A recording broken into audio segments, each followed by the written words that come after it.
Le chômeur, par définition, est une personne non active et qui est inscrite sur la liste officielle des chercheurs d'emploi. En France, par exemple, ça va être le Pôle emploi. En Côte d'Ivoire, ça va forcément être un ministère qui sera en charge de l'emploi. Alors, il faut que ces conditions soient respectées pour que vous puissiez être catalogué comme chercheur d'emploi ou bien tout simplement comme un chômeur.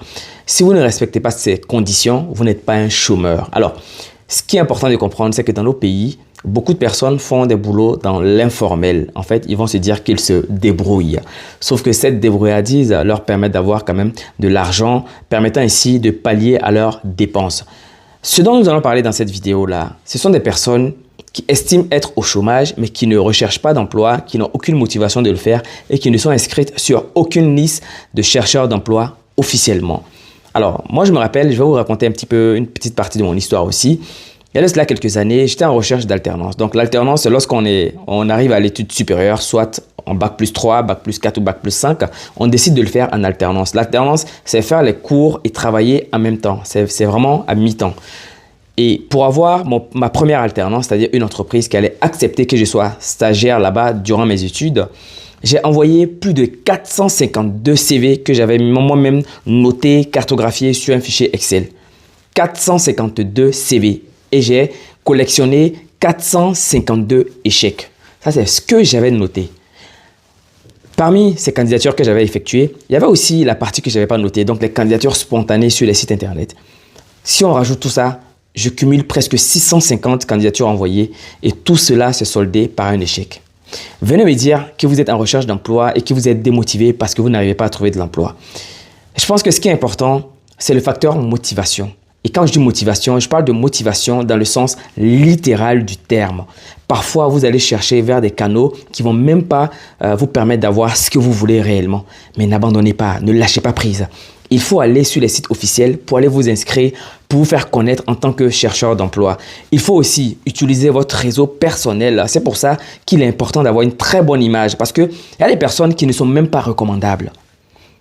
Il y a des personnes qui ne sont même pas recommandables et je trouve ça assez dommage.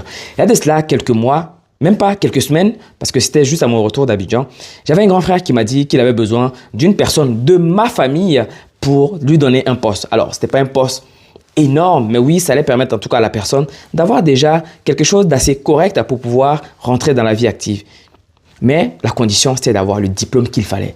Et j'avais personne en tête qui avait ce diplôme-là. Et jusqu'à aujourd'hui, je réfléchis, personne n'a ce diplôme-là. Je trouve ça assez dommage quand même que je n'ai personne dans mon entourage immédiat, en tout cas familial, à qui j'aurais pu faire la passe décisive. Et donc, je fais le parallèle tout de suite avec ces personnes-là qui disent que les études longues ne payent pas. Oui, les études longues payent. Je ne sais pas qui vous a véhiculé ce message-là, mais c'était certainement un frustré, une personne qui n'a pas réalisé d'études ou une personne qui a réalisé des études, mais qui n'était pas évidemment sur la liste officielle des chercheurs d'emploi et donc qui n'arrivait pas à trouver de l'emploi, qui est en train de communiquer ce genre de message-là. Alors, je vous encourage à étudier. J'ai été à la cérémonie de remise de mon ami. C'était tellement beau parce qu'on a fait la même école. C'est magnifique de terminer ses études, de s'assurer justement par la suite qu'on va avoir un emploi qui va être assez décent pour pouvoir vivre tranquillement une vie, une belle vie. Donc, je vous encourage vraiment, dans un premier temps, si vous avez fini vos études, à être inscrit sur les listes officielles des chercheurs d'emploi, d'utiliser de vos réseaux. Avant tout ça, de justement embellir votre image parce que l'image est réellement importante. Une personne qui va même vous pistonner va regarder quel est le type de profil qui va pistonner. Est-ce que votre profil actuel est recommandable?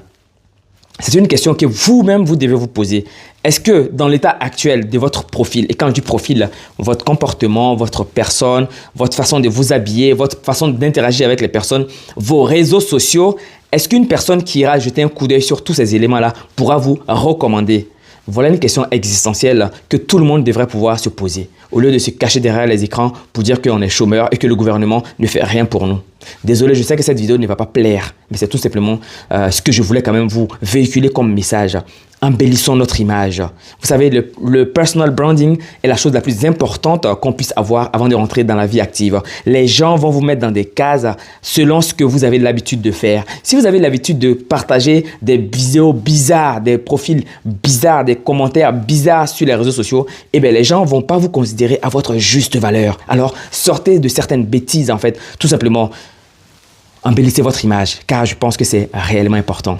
Ça a l'air d'être anodin, mais je vous assure que même les employeurs vont aller regarder un petit peu sur vos différents réseaux sociaux. Certes, ils vont peut-être rien dire, mais ça va vous être préjudiciable lorsqu'ils devront faire justement un choix si vous avez l'habitude de mettre des conneries sur vos différentes pages de réseaux sociaux. Alors, étape 1, embellissez votre image propre à vous. Développez votre personal branding.